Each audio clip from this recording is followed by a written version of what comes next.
Hello guys, मैं आज आप लोगों के फिर से एक नया वीडियो लेके आ चुका हूँ जिसमें कि हमारी एक maths 4 semester 3 BTech second year CS branch IT branch whatever हम लोगों की प्लेलिस्ट कंटिन्यू में चल रही है। अभी तक हम लोगों ने मैथ्स 4 की फर्स्ट यूनिट कर रहे हैं जिसमें कि हम लोगों ने सबसे पहले लैग्रांजेस मेथड देखा। जैसे हमारे पास इक्वेशन यदि हमारे पास लीनियर है, पार्शियल डिफरेंशियल इक्वेशन है, तो हम उसे सिंपल एक मेथड से सॉल्व कर सकते हैं जो कि है लैग्रांजेस मेथड। उसमें आप लोगों ने ऑक्सिलरी इक्वेशन देखी होगी, 3 टर्म से मिलने के बाद 2 कांस्टेंट की वैल्यू आप निकाल लेते थे। फर्दर यदि 3 टर्म से यदि आपके कांस्टेंट की वैल्यू नहीं निकल रही तो आपने लैग्रांज से मल्टीप्लाई देखा होगा। लैग्रांज से मल्टीप्लाई से हम लोग दूसरे कांस्टेंट की वैल्यू निकाल सकते थे। आफ्टर दैट हम लोगों ने लीनियर सॉल्व करने के बाद नॉन लीनियर सॉल्व करने को देखा। नॉन लीनियर आपको इक्वेशन सॉल्व करनी है तो उसमें 3 केसेस थे। यदि आपके पास पी क्यू प्रेजेंट हो, सेकंड था आपके पास P Q X Y present हो, जेड एब्सेंट हो, और थर्ड केस था जिसमें कि आपने पी क्यू जेड प्रेजेंट था और एक्स वाई एब्सेंट है। यदि ऐसी कोई इक्वेशन नॉन लीनियर की तो हम लोग उन्हें केसेस से सॉल्व कर सकते थे।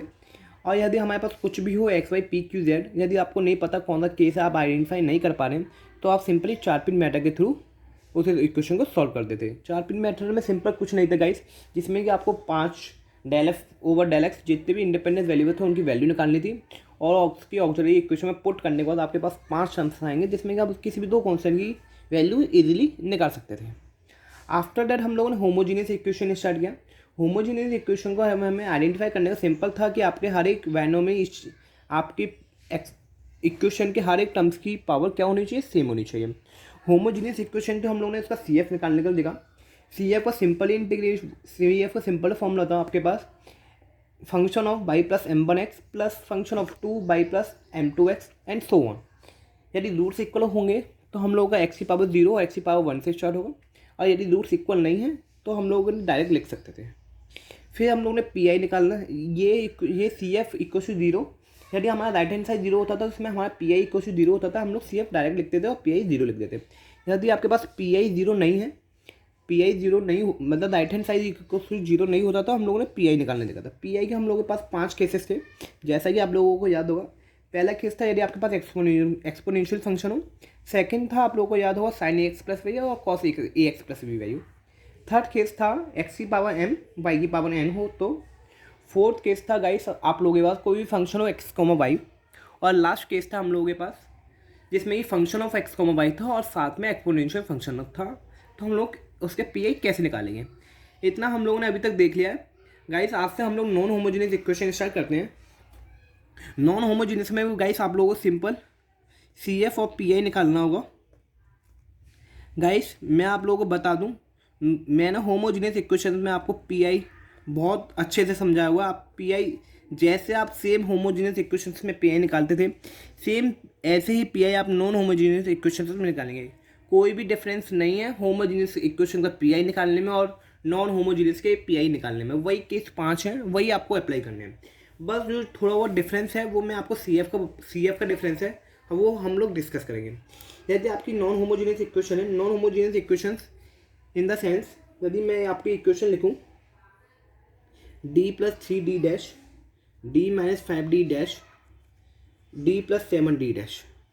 गाइस आप लोग ये वाली इक्वेशन देख के बता देंगे ये होमोजेनियस इक्वेशन, क्योंकि हर एक टर्म्स में पावर सेम है, होमोजेनियस इक्वेशन है।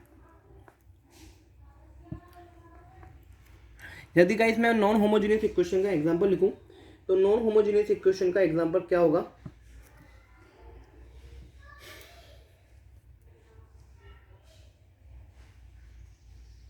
डी स्क्वायर माइनस के डी प्लस के 1, मैं कुछ भी लिख देता हूँ गाइस, डी क्यू प्लस के 3 डी डैश प्लस के 2। गाइस ये हमारी नॉन होमोजेनियस इक्वेशन हो गई सिंपल, जिसमें हर एक टर्म की पावर डिफरेंट है, इक्वल नहीं है, नॉन होमोजेनियस इक्वेशन हो गई। यदि आपकी कोई equation d minus m one d dash a minus 1 d minus m two d dash a two z equal to 0 दी हुई है। गाइस आप मुझे बता सकते हैं ये इक्वेशन होमोजीनियस है कि नॉन होमोजीनियस है। गाइस ये इक्वेशन हमारी नॉन होमोजीनियस है, जिसमें कि आप देखेंगे इक्वेशन को ध्यान से देखिए गाइस, यहाँ पे क्या है कांस्टेंट पार्ट है, यहाँ पे डी डैश के साथ कोई कोफिशिएंट है उसका m1 और m2, यदि आपको गाइस होमोजीनियस इक्वेशन दी हुई है और लीनियर फैक्टर्स दिए हुए हैं, गाइस मैं फिर से बता रहा हूँ, यदि आपको नॉन होमोजीनियस इक्वेशन है और उसके लीनियर फैक्टर्स दिए हुए हैं, तो आपके पास सी एफ निकालने का सिंपल एक फॉर्मूला है। आप C F equal to Z equal to e to की पावर a1x फंक्शन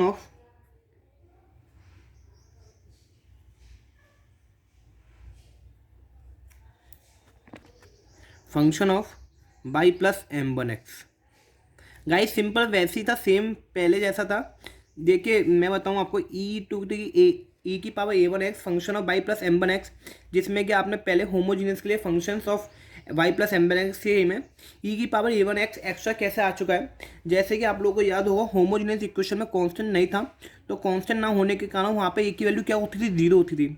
जब हम ए की वैल्यू इसमें जीरो रखेंगे तो ई की पावर जीरो में यदि कुछ भी होता तो हम लोग उसे क्या मानेंगे, वाई वन। तो one into function of y plus m1x plus m2।